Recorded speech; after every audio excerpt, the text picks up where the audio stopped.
কথায় আছে মানুষ মানুষের জন্য।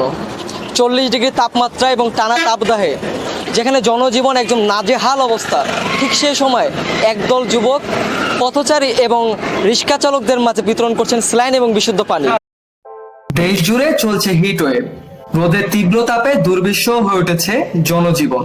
রবিবার এই তীব্র রোদের তাপকে উপেক্ষা করে একদল যুবককে দেখা যায় খেটে খাওয়া মানুষদের মাঝে বিনামূল্যে স্যালাইন এবং বিশুদ্ধ পানি বিতরণ করতে। ঠান্ডা পানি পাই না, আমরা পানি পাই না তো।